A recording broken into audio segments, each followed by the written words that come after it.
గురువుగారు చివరి జ్యోతిర్లింగం గ్రిష్ణేశ్వర్ జ్యోతిర్లింగం చివరి జ్యోతిర్లింగం అయినా కూడా ఒక ప్రత్యేకమైన స్థానం కలిగి ఉంది. ఇక్కడ మహాశివుడు ఏ రూపంలో మనకు దర్శనమిస్తూ ఉంటారు? పూజా కార్యక్రమాలు ఎలా నిర్వహించాల్సి ఉంటుంది?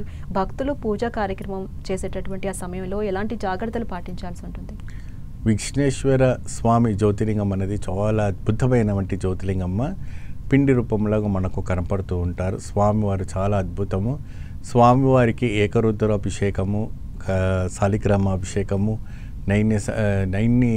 నైని తైలం అంటారు, నైని తైలతో కూడా చేస్తుంటారు. విధమైన ఫలాలతో కూడా స్వామివారికి అభిషేకం చేస్తుంటారు.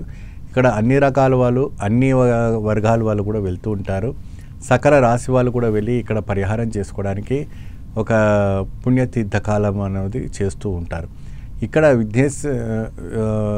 శ్రీ స్వామివారిని దర్శించుకోవడం వల్ల సకల దోషము నివర్ధనం అయిపోతుందని, ఇక్కడ ఇంకొకటి ఏంటంటే ఇక్కడ స్వామివారికి పాలు పోస్తే పెరుగుగా మారిపోతుందని ఒక గట్టి విశ్వాసం.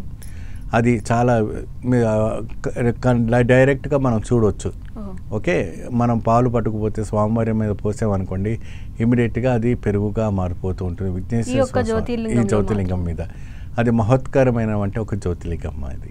అలాగే ఈ జ్యోతిర్లింగాన్ని ప్రముఖంగా వృషభ రాశి వారు దర్శించుకోవాలి అని చెప్తూ ఉంటారు. దాని వెనుక ఉన్నటువంటి ఆంతర్యం ఏంటి? స్వామివారికి చాలా వరకు కూడాను ఎటువంటి అయినా కూడా ఎక్కువ శాతము రాశుల్లో ఉన్నటువంటి వృషభ రాశి వాళ్ళు వచ్చేసి ఇది దర్శనం చేసుకుంటే సకల దరిద్రము పోతుంది, ఐశ్వర్యము వస్తుందనేసి ఒక గట్టి విశ్వాసము. ఈ యొక్క విఘ్నేశ్వర స్వామి యొక్క శివలింగాన్ని దర్శించుకోవడం వల్ల వాళ్ళకు శని దోషం పోయి అష్టైశ్వర్యాల ప్రాప్తం కలుగుతుంది అనేసి ఒక గట్టి విశ్వాసము. సకల కార్యసిద్ధి కూడా వాళ్ళకు జరగటం మనకు జరుగుతుంటుంది. అద్భుతమైనటువంటి యోగదాయకం రావటం కూడా జరుగుతుంటాయి.